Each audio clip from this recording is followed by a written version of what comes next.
सब दोस्त दिल जी मोहब्बत सा दुरूद शरीफ पढ़ो।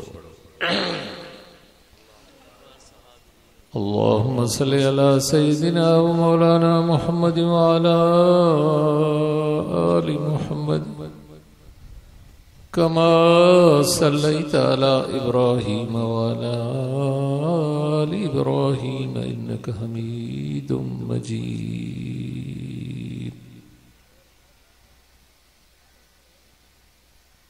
मोहतरम मुअज़्ज़िज़ दोस्तों,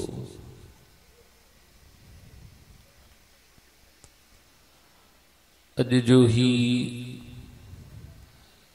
दीनी प्रोग्राम दीनी इदारे जे अंदर बाबरकत जुमे जे डी ख़त्म नबूवत जे उनवान जे हवाले सां थी रहियो आहे। तवाए सां सभु पंहिंजे मसरूफ़ियात खे छॾे अल्लाह जे दीन ख़ातिर कुछ घड़ियों इन इदारे जे अंदर दीन जे मथा कुर्बान कयूं था। अल्लाह खां दुआ है, अल्लाह साईं तव्हां असांजी इन मेहनत इन वक्त वेहण के कबूल फरमाए।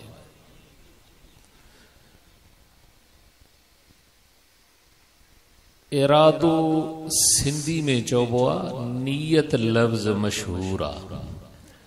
हदीस पाक में अचे थो त इंसान जे हर कम जो दारो मदार नीयत ते आहे। तव्हां अॼु जेके जलसे ॿुधण जे लाइ आया हो, नीयत इहा कयो त असां अल्लाह जे दीन ऐं अल्लाह जे रज़ा जे लाइ हिते आया आहियूं। नीयत कम बि आसान आहे भी, अमल मुफ्त जो फ़ाइदो वॾो आहे। हदीस पाक में आ रसूलुल्लाह सल्लल्लाहु अलैहि वसल्लम फरमाइन था, कहीं भी जाय ते कुछ माण्हू कुछ मोमिन अल्लाह जे दीन ख़ातिर गॾु थियनि। हाणे गॾु थिया हूं न तव्हां सां। अल्लाह जे नबी फरमायो, कहीं भी जाय ते कुछ माण्हू दीन ख़ातिर गॾु थियनि। हाणे हे जलसे में गॾु थिया हूं, कुछ वक्त खां पोइ जलसो पूरो थींदो, सभु घर हलिया वेंदासीं। नबी साईं फरमायो त गॾु थियण खां पोइ उहे माण्हू वापसि घर न पहुचंदा, अल्लाह साईं समूरा गुनाह माफ़ फरमाए। अल्लाह खां दुआ है, अॼु जे हिन दीनी प्रोग्राम पूरे थियण खां पोइ तव्हां असां वापसि घर पहुचूं। अल्लाह खे अर्ज़ आहे त तव्हां असांजा सभु गुनाह माफ़ फरमाए। मोहतरम दोस्तों, दुनिया जो जहान इम्तिहान जी जाइ। अल्लाह साईं दुनिया में तव्हां असांखे मोकिलियो आहे, हिते अल्लाह साईं इम्तिहान वठे थो।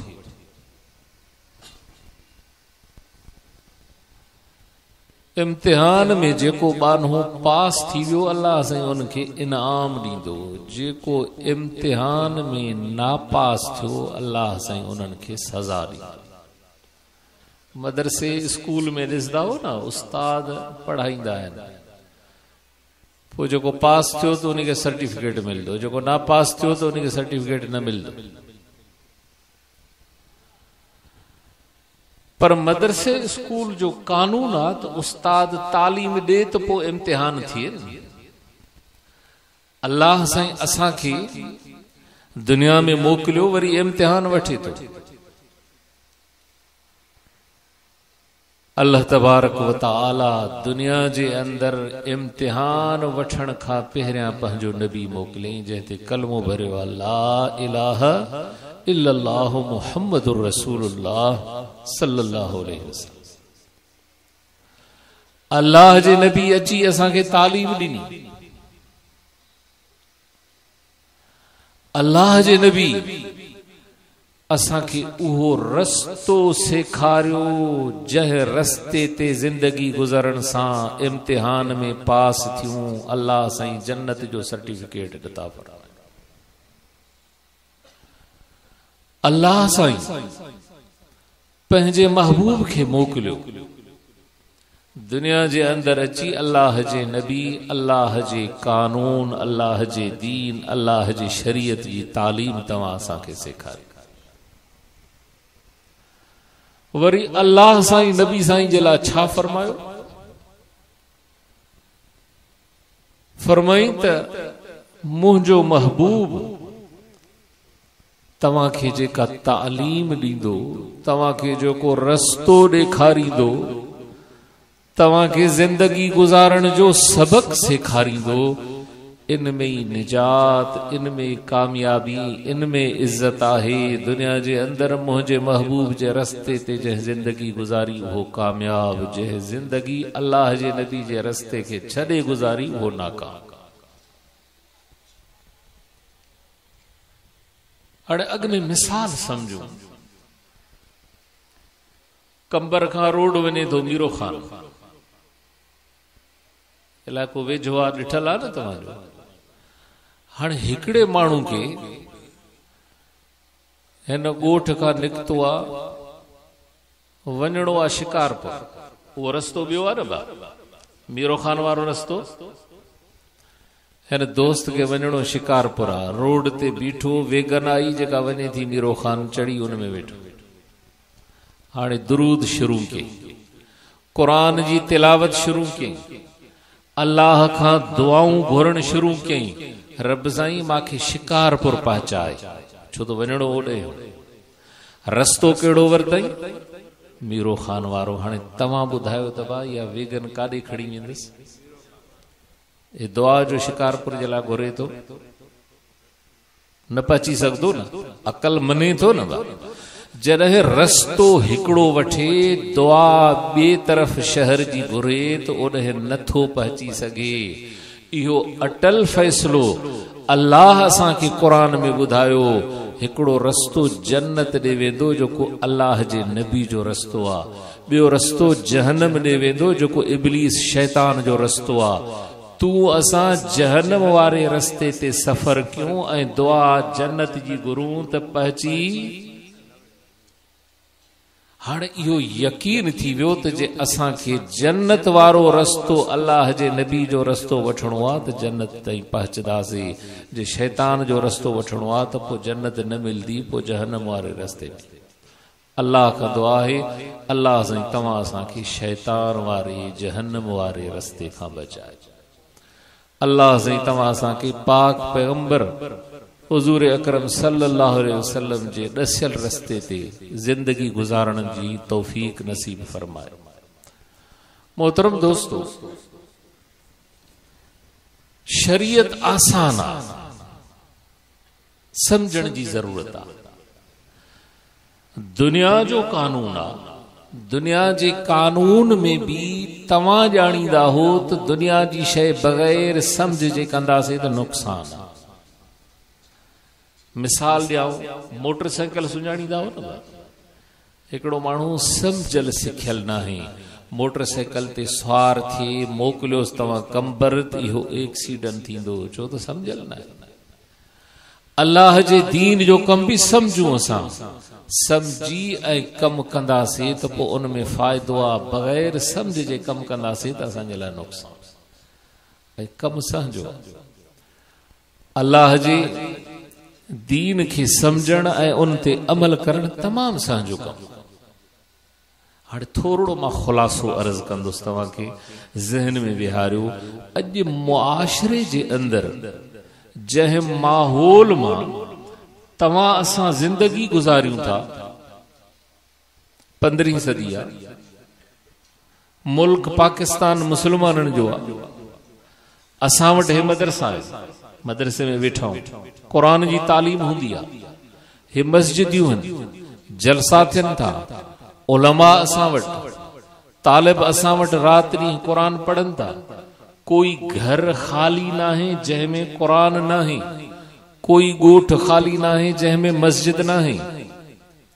दीन जो कम कुछ माण्हू तो कनि था, इन जे बावजूद असां सब मुसीबतन ऐं परेशानियुनि में सबब छा आहे?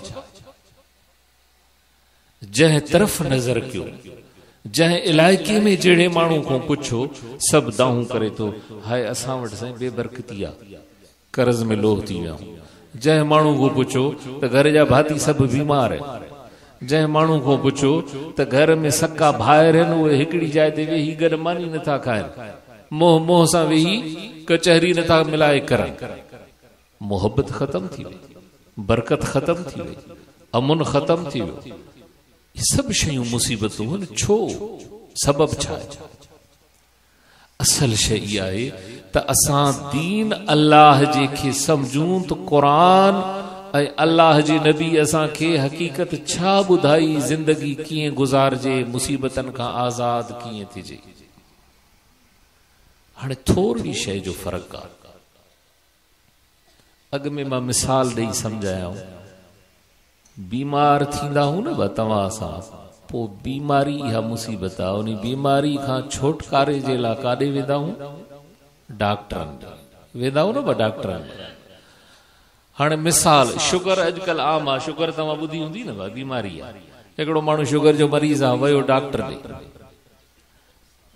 हाणे डॉक्टर ॾे जो वियो त डॉक्टर उनखे ॿ शयूं ॾसींदो आहे। कहिड़ियूं? डॉक्टर हिकिड़ी दवा ॾींदुसि, चवंदुसि त हे दवा हिन तरीक़े सां हेतिरो वज़न खा, बस हिकिड़ो कमु थी वियो। हाणे इहो इलाज पूरो न आहे। ॿिए तरफ़ डॉक्टर उनखे परहेज़ ॾसींदो आहे त शुगर तुंहिंजो तॾहिं कंट्रोल में ईंदो जॾहिं मिठी शइ न खाईंदे, खंड इस्तेमालु न कंदे, मिठाण इस्तेमालु न कंदे। सिंधी में इन खे चइबो आहे परहेज़। हाणे जॾहिं उहो मरीज़ दवा खाए पर परहेज़ भी कंदो त उनजी बीमारी कंट्रोल में ईंदी, सेहत थींदी। दवा खाए परहेज़ न करे, दवा भी खाए थो, शरबत भी पिए थो, पोइ तव्हां ॿुधायो त इनजी शुगर, इनजी बीमारी घटि थींदी या वधंदी? वधी वेंदी। छो त परहेज़ नथो करे। अल्लाह जे रसूल भी ॿ ॻाल्हियूं कयूं आहिनि। हे क़ुरान जेको तव्हां असां ॾिठो आहे, बिस्मिल्लाह खां वठी वन्नास ताईं सिर्फ़ 2 हुकुम आहिनि। उन्हनि खे सम्झण जी ज़रूरत आहे। असां उनखे सम्झी ओ जीअं मरीज़ सही नमूने सां अमल पियो करे, दवा भी खाए पियो, परहेज़ भी, त सेहत ईंदी। असां अल्लाह जे उन हुकुमनि खे सम्झी उन्ही ते अमल कयूं त पोइ असां हिन दुनिया में भी कामयाब, आख़िरत में भी कामयाब हूं। पर जे असां उनखे सम्झी न सघियोसीं, अमल सही न थियो, त पोइ दुनिया जी हालत भी आहे त आख़िरत में भी परेशानी। हाणे शरीयत आसान, घणियूं शयूं बा 2 शयूं। अल्लाह मुसीबतनि खां बचण जे लाइ हिकिड़ी दवा ॾसी आहे।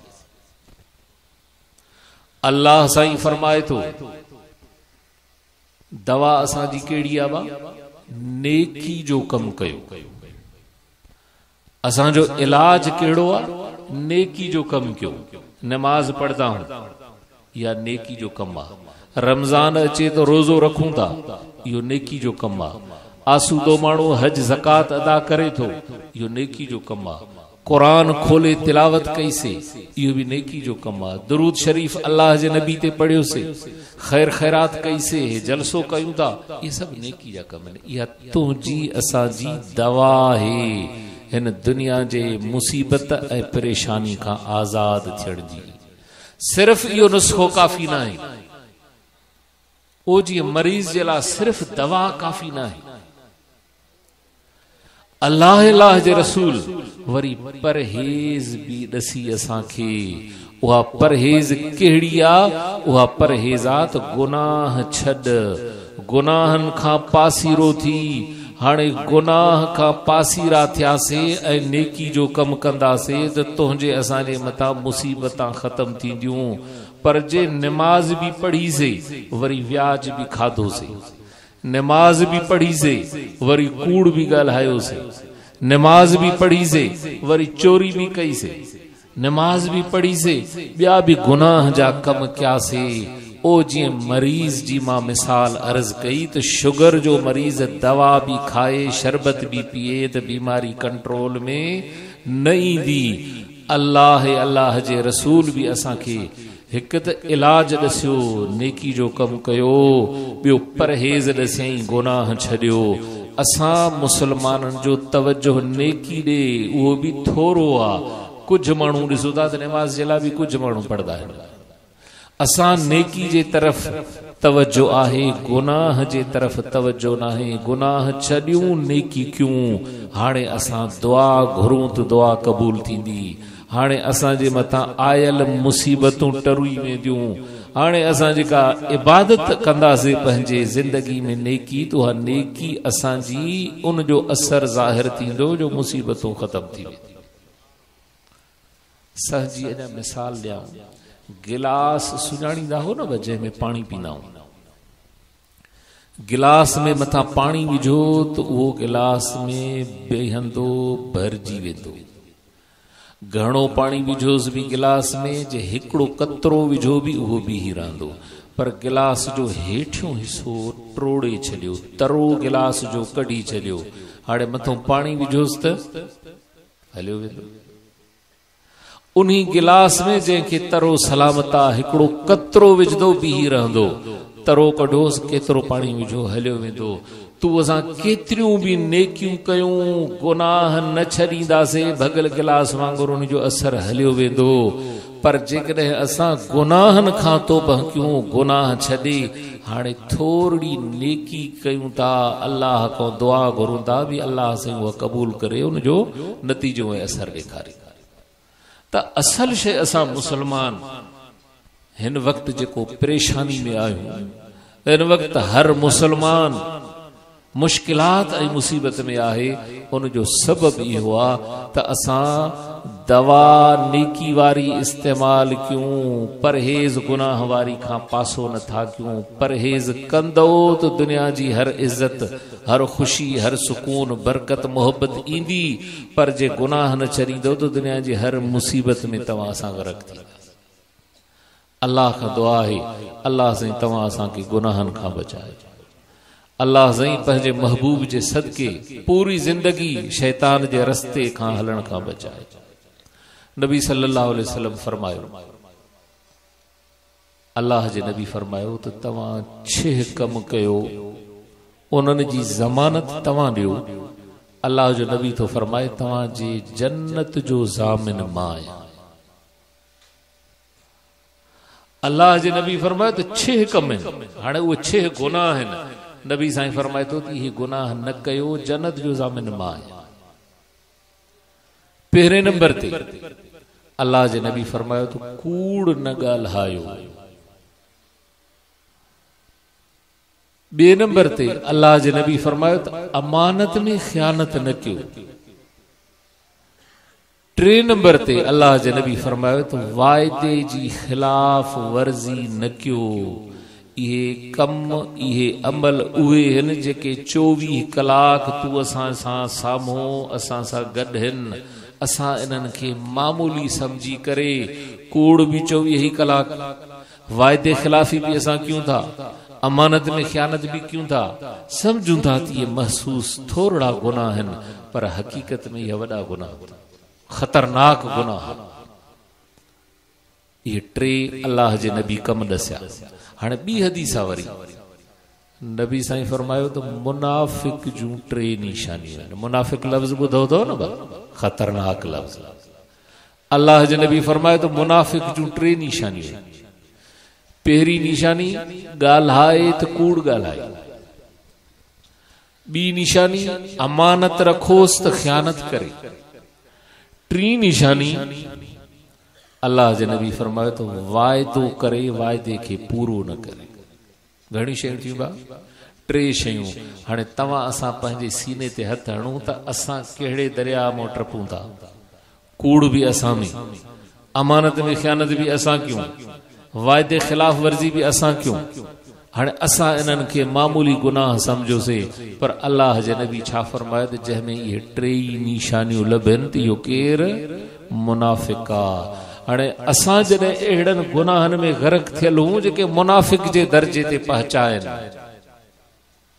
जंहिंखे निफाक जो सर्टिफिकेट मिले, हाणे ॿुधायो त पोइ असां बि हिन दुनिया जे तख़्ते ते हिन ज़िंदगी में मुसीबतनि जा हक़दार हूं न जॾहिं असां अहिड़नि गुनाहनि में ग़रक़ थिया। अल्लाह जे नबी फरमायो इहे टे कम न कयो, कूड़ न ॻाल्हायो, वाइदे ख़िलाफ़ी न कयो, अमानत में ख़यानत न कयो। टे कम ॿिया अल्लाह जे नबी फरमायो पंहिंजे नज़र जी हिफ़ाज़त कयो। चौथे नंबर ते अल्लाह जे नबी फरमायो त पंहिंजे शर्मगाह जी हिफ़ाज़त कयो। पंजे नंबर ते अल्लाह जे नबी फरमायो हथनि पेरनि सां तव्हां असां जेका मेहनत करे कमाईंदा हूं पाण खे हराम जे कमाई खां बचायो। ये 6 शयूं आहिनि। अल्लाह जे नबी फरमायो इहे 6 शयुनि जो तव्हां ज़मानत ॾियो जन्नत जो ज़ामिन मां आहियां। इहे उहे कम आहिनि जेके 24 कलाक असां मामूली उन्हनि जी अहमियत उन्हनि जी हैसियत असां पाण में सम्झूं ई नथा। असां वटि हलाल हराम जी काई ख़बर कोन्हे, असां वटि जाइज़ नाजाइज़ जी काई ॼाण कोन्हे, गुनाह सवाब जी काई ॼाण कोन्हे। सो दोस्तो अज़ीज़ो, उलमा जा तव्हां असां ते एहसान है। हे मदरसो ॾिसो था जिते राति ॾींहुं तालीम हले थी, ओ अल्लाह जे नबी जेका तालीम ॾिनी, नबी साईं खां पोइ क़यामत ताईं कोई नबी न ईंदो, हिन क़ुरान खां पोइ क़यामत ताईं ॿियो को किताब को दीन न ईंदो। अल्लाह जे आखिरी नबी, आखिरी दीन, आखिरी किताब तव्हां असांजे मथां लाज़िम आहे त तव्हां असां इन ते अमल कयूं। पर जेकॾहिं दीन ऐं इन अल्लाह जे नबी जे रस्ते खे छॾींदासीं त पोइ तव्हां असांजी दुनिया बि तबाह त आख़िरत बि तबाह। हिकिड़ी ख़ुशफ़हमी असां मुसलमाननि में, आमीन, हिकिड़ी ख़ुशफ़हमी असां में आहे। असां रस्मी मुसलमान आहियूं, असांजा वॾा मुसलमान, उन्हनि जा वॾा मुसलमान, इहा रस्मी असां में रिवायत हले थी। असां सम्झूं वेठा आहियूं शायदि इस्लाम जो ठीको ई असां खयूं आहे। पर हिकिड़ी शइ ॿुधायां, अर्ज़ कयां त तव्हां असां वटि जेका इस्लाम जी रिवायत, जेको इस्लाम जो कल्चर, जेको दीन अल्लाह जो ऐं उन जी तहज़ीब तो असांखे मिली आहे। लाड़काणे ज़िले में कजले खान जे ॻोठ में हिते तूं मुसलमान सॾाए थो, मुसलमानी तहज़ीब खे अपनाए थो। इहा तहज़ीब, इहो इस्लामी कल्चर तोखे मिलियो थी इन मदरसनि जे सदक़े। तव्हां चवंदो इहो कीअं? हाणे मां अर्ज़ कयां, अब तव्हांजे हिते बलोच को इलाको आहे, मगसी आहिनि, मोवेरी आहिनि, मुख़्तलिफ़ ॿियूं क़ौमां बि हूंदियूं। तव्हां मूंखे ॿुधायो बा को भेण सां निकाह कंदो आहे? भेण सां निकाह न कंदो आहे। ऐं सौट सां निकाह कंदा हो न बा? हाणे तव्हां मूंखे ॿुधाए सघंदो इहो त भेण सां निकाह ऐं सौट सां निकाह फ़र्क़ु कोन्हे? थोरो इन शइ खे अॻिते ॾिसो। भेण अबे जी धी खे चइबो आहे, सौट चाचे जी धी खे चइबो आहे। इहे ॿई छोकिरियूं पोटियूं आहिनि कंहिंजूं? ॾाॾे जूं। कंहिंजूं? ॾाॾे जूं ॿई पोटियूं आहिनि। जहिड़ी भेण ॾाॾे जी पोटी, तहिड़ी सौट ॾाॾे जी पोटी। खून हिकिड़ो, ॾाॾंग हिकिड़ी, रस्तो हिकिड़ो, रिश्तो हिकिड़ो। हिकिड़ी ॾाॾे जी पोटी सां निकाह करे ज़ाल जो रिश्तो, ॿी ॾाॾे जी पोटी सां हितों जे इलाइक़े जे अणपढ़े माण्हू खे चओ त भेण सां निकाह कयो त कलाइशन खणंदो। इहा गैरत आहे। भेण सां निकाह नथा कयो। भला तव्हां ॿुधायो त हिते तव्हांजे क़बाइली सरदारनि फ़ैसिलो कयो आहे छा त भेण सां निकाह न कयो? भला ज़रदारी साहब जो फ़ैसिलो आहे छा? भला मुल्क जे कोर्ट फ़ैसिलो कयो आहे त भेण सां निकाह न कयो? केॾी गैरत आहे। गॾागारे हलाइण वारो, ॿाहिराड़ी में पेरनो गाड़ो चप्पल नथो पाए, मज़दूर आहे, राहक आहे, कलमे जी ख़बर न आहेसि, पर उनखे बि चओ त भेण सां निकाह कर, उहो चवंदो त मां बेगैरत न आहियां। इहा गैरत। भेण सां निकाह हराम, सौट सां निकाह हलाल। इहो इस्लामी तहज़ीब जो जेको तोखे सबक मिलियो आहे इन मदरसनि जे सदके मिलियो।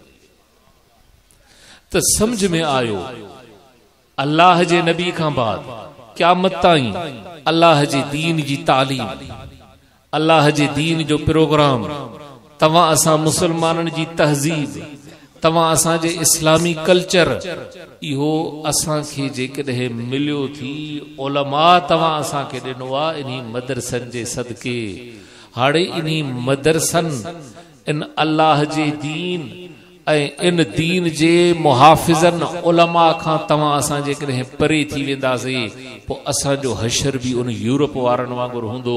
उन्हनि वटि कलमो कोन्हे, उन्हनि वटि क़ुरान कोन्हे, उन्हनि वटि दीन कोन्हे, उन्हनि वटि मदरसा कोन्हनि, उन्हनि वटि उलमा कोन्हनि। दुनिया जी तरक़ी में असां खां मथे आहिनि। यूरोप तव्हां ॿुधो आहे न, अंग्रेज़ दुनिया में असां खां तरक़ी में मथे, साइंस मां मथे, पैसे मां मथे। चाइना तव्हां ॿुधो आहे, ये हिते ही पाकिस्तान में भी कम कन था चीनी। उन चीनन वटि भी इहा शय कोन्हे मुसलमान जेको तुंहिंजे घर में क़ुरान पियो थी अल्लाह जो दीन आ। उलमा तोखे असांखे दीन जी हक़ीक़त सम्झाइनि था। उहे चाइना वारो जन वटि इहा शय नाहे कुते जो गोश्त ईअं थो खाए मुसलमान जीअं तूं बकरे जो गोश्त खाए थो। तोखे इन हराम शय खां जेकॾहिं बचायो थी अल्लाह जे दीन जे सदके उलमाए मदरसन जे सदके बचो। सो दोस्तो अजीजो, त अल्लाह साईं तॾहिं कुरान शरीफ जे अंदर फरमायो, फरमाई लक़द कान लकुम फी रसूलिल्लाहि उस्वतुन हसना। अल्लाह तो फरमाए त मुंहिंजे महबूब जो रस्तो कामयाबी जो रस्तो, मुंहिंजे महबूब जो रस्तो सुहिणो रस्तो आहे, मुंहिंजे महबूब जो रस्तो ॿिन्ही जहाननि जे निजात जो रस्तो आहे। तव्हां असां उन रस्ते ते ज़िंदगी गुज़ारींदासीं त कामयाबी मिलंदी। अल्लाह जे नबी जे रस्ते खे छॾींदासीं त दुनिया में भी तबाह हूं त आख़िरत में भी तबाह। मोहतरम दोस्तो, ख़त्म नबूवत जो अक़ीदो तव्हां नालो नारो आवाज़ जलसन में तकरीरन में ॿुधंदा हो न, ख़त्म नबूवत ख़त्म नबूवत। उन जी मिसाल दीन इस्लाम में ईअं आहे जीअं का जाइ ठाहे उनखे डीपीसी ॿधंदा हो, पोइ मथे उसारी कंदा हो, मज़बूत थींदी आहे न। असांजो हे दीन ऐं इस्लाम उन जी ईअं सम्झो त डीपीसी जेकॾहिं इहो अक़ीदो आहे त तव्हां वटि इस्लाम दीन आहे। ख़त्म नबूवत वारो तव्हां वटि अक़ीदो नाहे त तव्हां वटि दीन इस्लाम कोन्हे। तव्हांजो हे सॼो सिस्टम भी दरम बरम आहे। ख़त्म नबूवत जो अक़ीदो कहिड़ो आहे इन शइ खे सम्झो। अल्लाह जो नबी जंहिं ते कलमो भरियो आहे ला इलाहा इल्लल्लाहु मुहम्मदुर रसूलुल्लाह, इहो अक़ीदो रखणो आहे त आख़िरी नबी रसूल हिन खां क़यामत ताईं कोई नबी रसूल न ईंदो। ऐं जंहिंजे अक़ीदे में इहा लचक आई त उहो इस्लाम जे दायरे खां ख़ारिज आहे। हाणे जॾहिं तव्हां असांजो अक़ीदो भी अहिड़ो थियो, कलमो भी भरियोसीं अल्लाह जे नबी ते ला इलाहा इल्लल्लाहु मुहम्मदुर रसूलुल्लाह सल्लल्लाहु अलैहि वसल्लम, हाणे तू असां बा उन्हीं जा उम्मती। असां वटि ज़माने में सरदार हूंदा आहिनि न, हे फलाननि जो सरदार, उन्हीं जो राज सिंधी में चइबो आहे, उन जो राज। तू असां जंहिं ते कलमो भरियो आहे जमायती भी उन्हीं जा, उम्मती भी उन्हीं जा, राज भी उन्हीं जो। उहो असांखे केतिरो प्यारो घुरे थो, पोइ असांजे मथां भी उन्हीं जा हक़ आहिनि। हाणे अल्लाह जे नबी खे अबा तूं असां केतिरा प्यारा हो। क़ुरान शरीफ जे अंदर अल्लाह साईं पंहिंजे महबूब जे लाइ ॿुधाए थो, फरमाई वल सौफ युअतीका रब्बुका फतरज़ा। ये क़ुरान जा लफ़्ज़ आहिनि। अल्लाह साईं नबी साईं खे थो फरमाए त मां तोखे राज़ी कंदुमि, ख़ुशि कंदुमि। ये क़ुरान में आहे। हदीस में वरी छा आहे, नबी साईं तो फरमाए मां ये राज़ी न थींदुमि। अल्लाह जो नबी तो फरमाए त मां राज़ी न थींदुमि। अल्लाह जो हबीब कीअं राज़ी थींदो? हाणे नबी साईं तो फरमाए जेसी ताईं मुंहिंजो उम्मती जहन्नम में आ मां इस ताईं राज़ी न थींदुमि, सभ खे कढे जन्नत में मोकिलियो। असांजो सरदार उहो उम्मत प्यारी आहे न भाई। हाणे असांजे मथां हक़ आहे न उन्हीं जो। नबी साईं जा टे हक़, याद कयो घणा हक़ बा नबी साईं जा टे हक़ अल्लाह जे नबी जो पहिरियों हक़ ई हुआ त दिल में सब खां वधीक इज्जत अज़मत कंहिंजी नबी साईं कंहिंजी अल्लाह खां पोइ कंहिंजी नबी साईं अबे खां बि वधीक अम्मा खां बि वधीक घरवारी खां बि वधीक औलाद खां बि वधीक उस्ताद खां बि वधीक मुर्शिद खां बि वधीक दोस्त अहबाब हर शय खां वधीक पर पंहिंजी जान खां बि वधीक पहिरें नंबर ते हक़ नबी साईं जो कहिड़ो थियो बा अल्लाह जे नबी जी इज्जत अज़मत दिल में हुजे हिक ॿिए नंबर ते दुनिया जो कानून आहे जंहिंजी इज्जत दिल में हूंदी आहे त उन सां मोहब्बत बि हूंदी आहे दुश्मन सां मोहब्बत न रखबी आहे जंहिंजी दिल में इज्जत मोहब्बत भी उन्हीं सां अल्लाह जे नबी जी मोहब्बत भी सब खां वधीक अल्लाह जे नबी जी मोहब्बत भी सब खां वधीक हे ॿ हक़ पूरा थिया हाणे दुनिया जो भी कानून आहे जंहिंजी इज्जत भी दिल में रखे मोहब्बत भी दिल में हुजेस चवण वरी ॿिए जे ते हले चवण भी तो उन्हीं जे ते हले ये टे हक़ अल्लाह जे नबी जी इज्जत दिल में अल्लाह जे नबी जी मोहब्बत दिल में अल्लाह जे नबी जी पो इताअत भी तोखे असां के लाज़मी आ हाणे नबी साईं जी इज्जत नबी साईं जी मोहब्बत नबी साईं जी इताअत तो असां में टे ही शयूं आयूं हाणे दुनिया भी कामयाब आखिरत भी कामयाब पर जेकॾहिं असां इन्हनि में पंहिंजो हक़ अदा पूरो नथा कयूं पोइ हिन दुनिया में भी मुसीबतनि में हो आखिरत में भी मुसीबतनि में अज सब अहद कयो दिल में त रसूलुल्लाह सल्लल्लाहु अलैहि वसल्लम जी पूरी जिंदगी इताअत कंदास अल्लाह जे नबी जे दीन अल्लाह जे नबी जे दसियल रस्ते ते पूरी जिंदगी हलंदास ऐं सिर्फ पाण न सिर्फ पाण न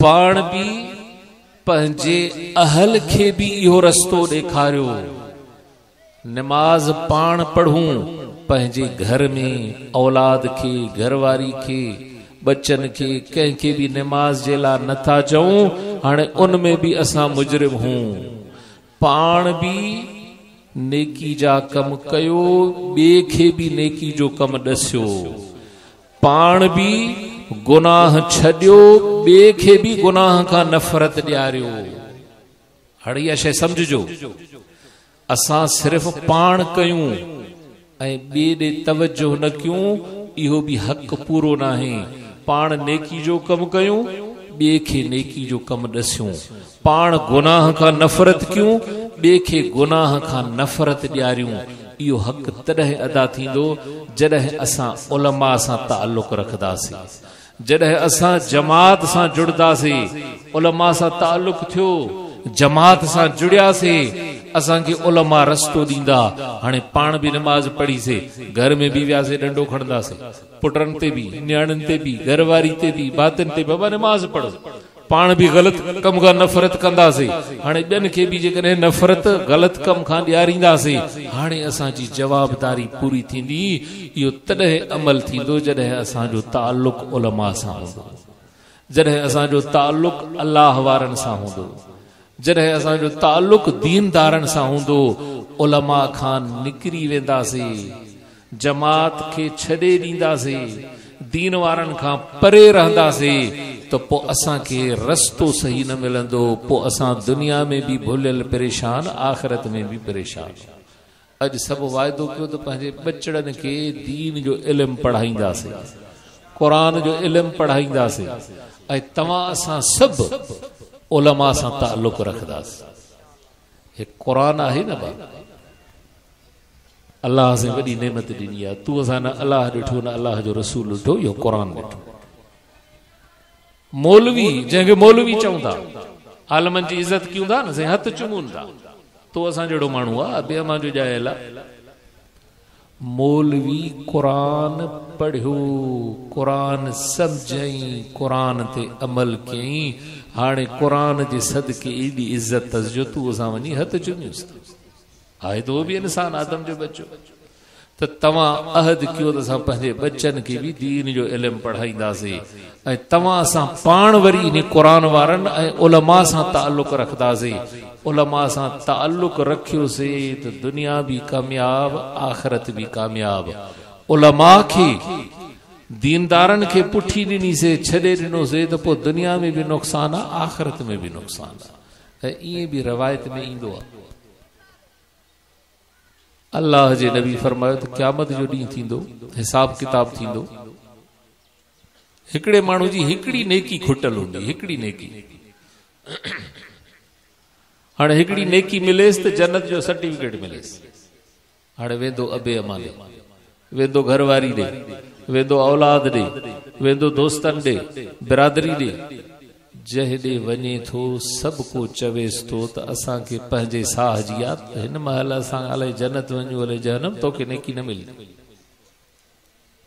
हाणे मजबूर थींदो नेकी हिकिड़ी खुटल आहे काॾे ईंदो। हाणे दुनिया जे जिहान में अल्लाह ख़ातिर अल्लाह वारे सां ताल्लुक़ हुयुसि। हिन दुनिया जे जिहान में अल्लाह ख़ातिर उलमा सां बि दोस्ती रखूं था न छाजे लाइ अल्लाह ख़ातिर अल्लाह वारे सां वास्तो हुयुसि उमेद खणी ईंदो। उहो आलिम अल्लाह जो दीन वारो दोस्त हुनखे नेकी ॾींदो नेकी वठी जन्नत में हलियो वेंदो। सम्झ में आयो त इन क़ुरान वारनि सां दीन ख़ातिर अल्लाह जे रज़ा ख़ातिर जे दोस्ती रखीसीं त इहा दोस्ती असांखे बि क़यामत जे ॾींहुं कमु ॾींदी। अल्लाह खां दुआ आहे अल्लाह साईं तव्हां असांखे उलमा सां पूरी ज़िंदगी हलण जी तौफ़ीक़ अता फरमाए। अल्लाह साईं तव्हां असांजो ताल्लुक़ उलमा सां रहाए। अल्लाह साईं तव्हां असांजे औलाद बचड़नि खे बि दीन जो इल्मु नसीब फरमाए। अल्लाह साईं ॿिन्ही जहाननि जूं भलायूं नसीब फरमाए ॿिन्ही जहाननि जे मुसीबतनि ऐं तकलीफ़ुनि खां बचाए। व आख़िरु दावाना अनिल हम्दुलिल्लाहि रब्बिल आलमीन।